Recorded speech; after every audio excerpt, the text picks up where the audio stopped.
Alrighty, and we're here with the last video of the patch of Lillith, because this one is the one that not a lot of people care, but I still like to go through because you'll have some stuff that'll be easier to understand if I just explain them to you, like for example the Fury change and some other stuff.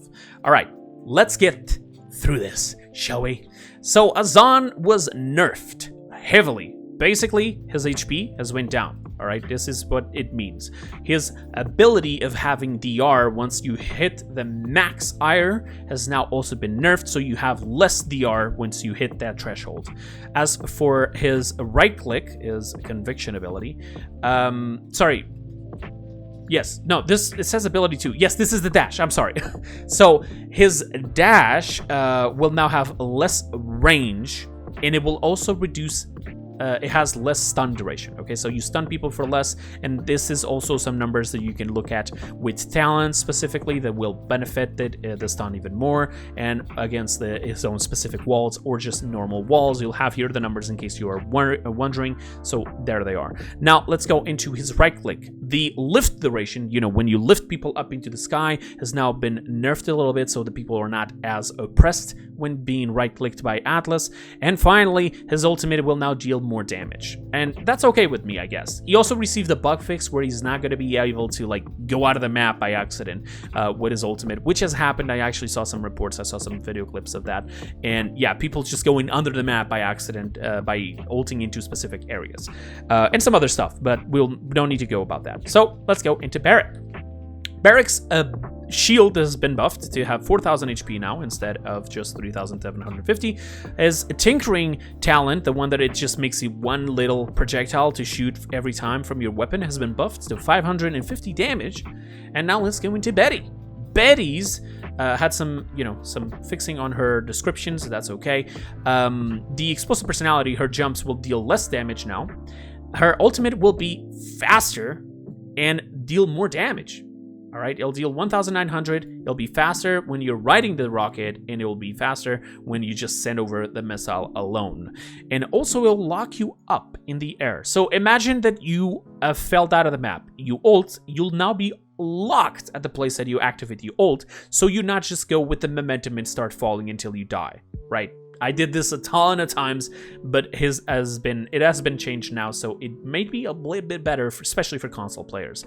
Her talent's got a bounce that would reduce the cooldown of your movement ability. It now only takes 5 seconds instead of 6, so Kronos is going to be a little bit more of an option now. And as for her cards, they reduce the damage that was necessary to give you ammo after you've done a certain amount of damage, so you can have more ammo being given back to you, so you don't have to reload as much. And finally, the card that would increase the time before your main bombs would explode has now been changed. So the more you hit, the faster you can reload. This will stack up to 3 times, and the effect will fade after a time up to 2.5 seconds. And the more hits you do, the more the duration gets refreshed. So you always have like the timer of the 2.5 seconds. If you have 5 points on it, reset every time you hit somebody. So there you go. Now on to Furia. This is something where a lot of people actually got confused. This is not exactly explaining it to 100%, but her exterminate, basically, once hitting somebody, it would stop the enemy, right? It would stop at the enemy, and it would start doing 75% more damage than usual. It used to be 100, now got nerfed to 75%, and now it will do a little bit different. It will deal 50% at base, right at the start, and the longer they stay on it, the more damage it will do, scaling up to 100%. So if people get resilience, they can get out of it and suffer a lot less damage than they would before. Okay, so this is actually huge. This is really good, while at the same time making it very good at early game, but late game it might be a bit harder to actually do something with it. As for her cards, she had a card that would give you ammo once you would get eliminations, just assists obviously, and now the card has been changed to regenerate ammo over time. So in case you have max ammo and you just got an assist, you shoot a bullet and it will still be able to regenerate something, because if you had max ammo while you got an elimination, the effect would just not happen. Lightforge, which would be the card that would give you speed when you heal your allies. Instead, it has a longer duration, it's 1.5 seconds. It can only go up to 25% speed, but you also give that speed to your allies for 1.5 seconds. That's fantastic. All right.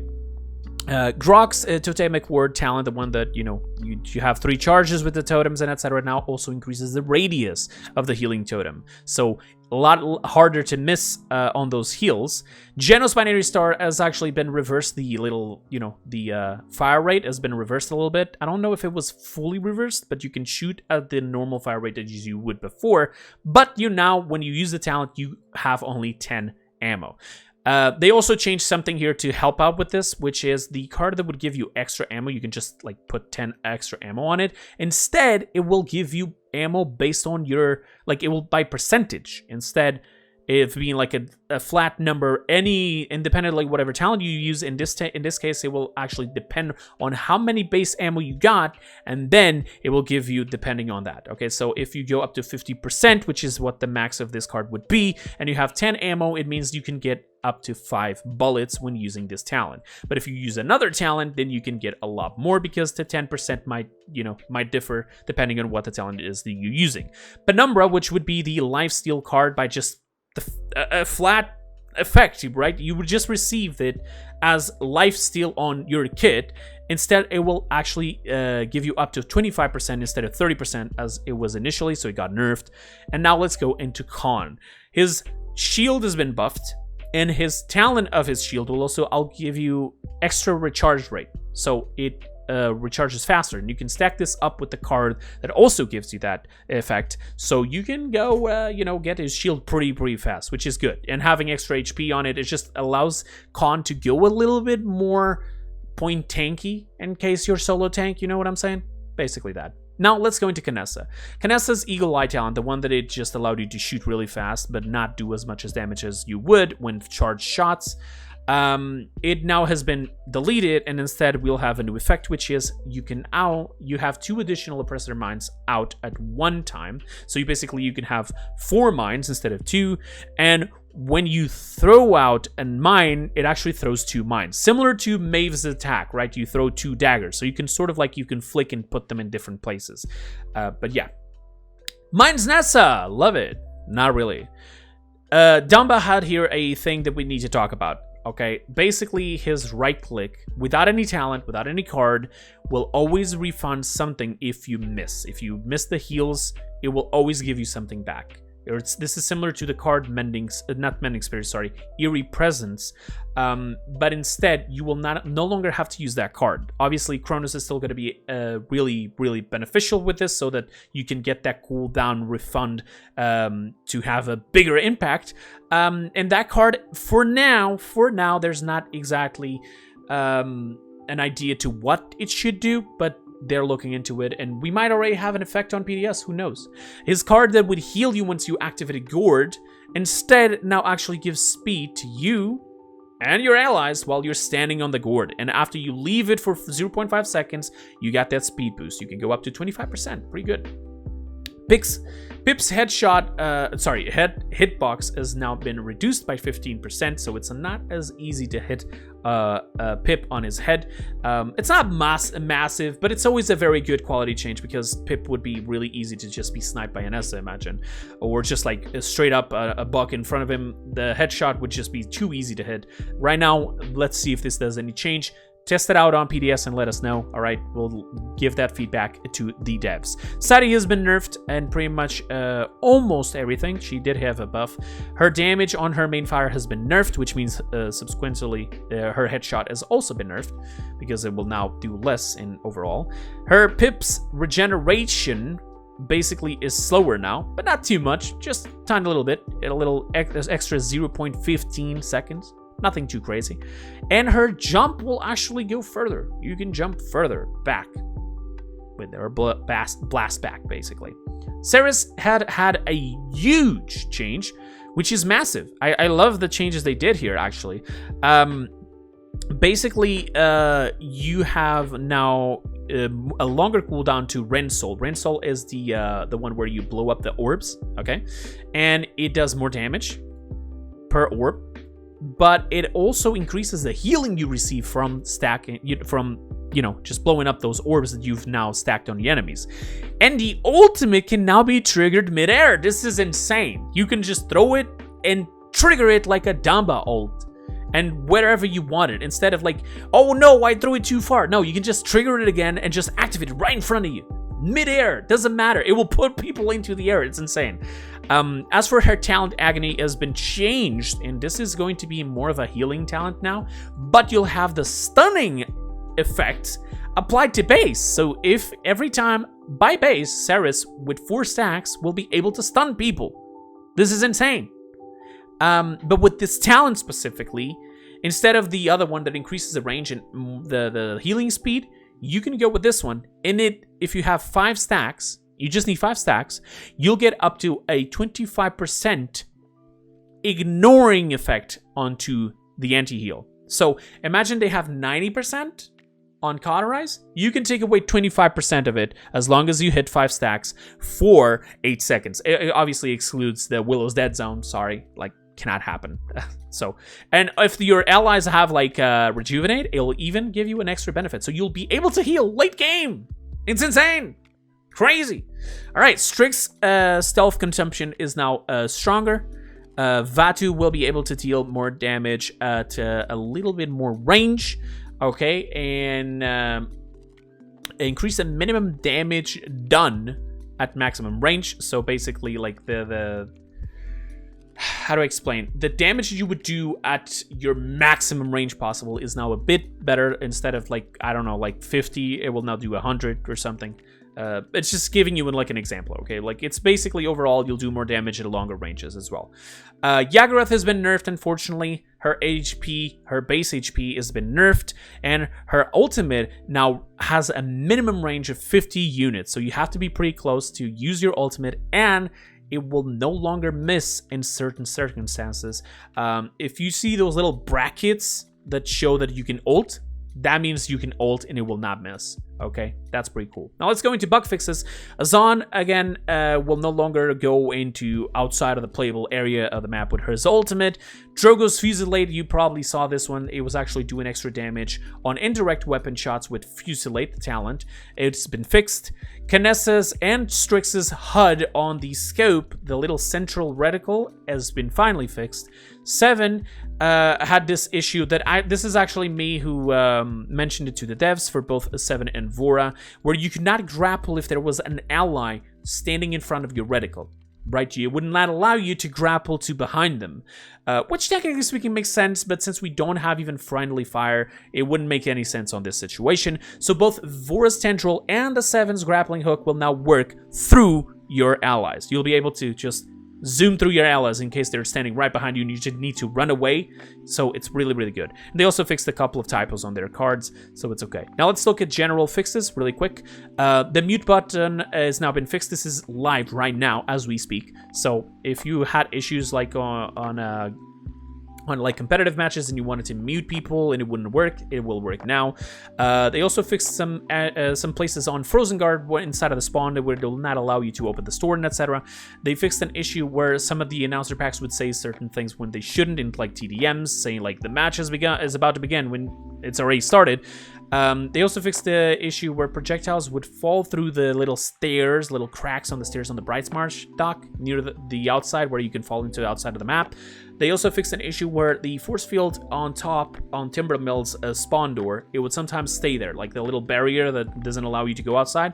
Exactly. So when you start the round, it will properly disappear now.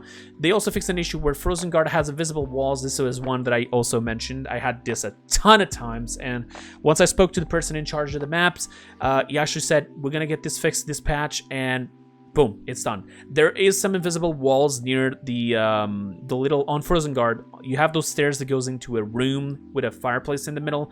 At the beginning of the stairs and outside, where there's all that cover and like a bush and everything, there's a place there where you cannot shoot. Like, you cannot throw projectiles or anything of the sort. It will just block your shots, right? A little invisible wall. Finally, it's no longer there. All right, they also fixed an issue for like saying equipped would not appear in certain circumstances or in equipable items in the match lobbies. They also fixed various UI issues on scrolling between different segments of the event pass, which like the arrow would disappear or stuff like that.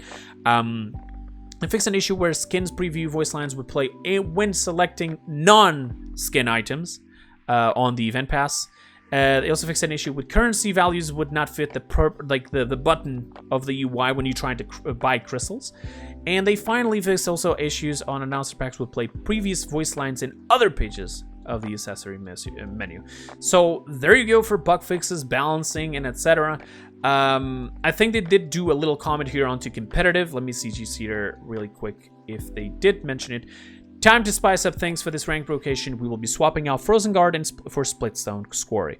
And keep, obviously, Warders Gate rework out for polishing. This is actually good. It's been something that a lot of people have been asking for quite a while, and it's fantastic that it actually lines up with what they have been cutting up from our feedback. Obviously, there's some other changes into the free rewards thing, like the videos thing. For example, I don't have videos, supposedly, for some reason, but sometimes I do, depending on the time of the day.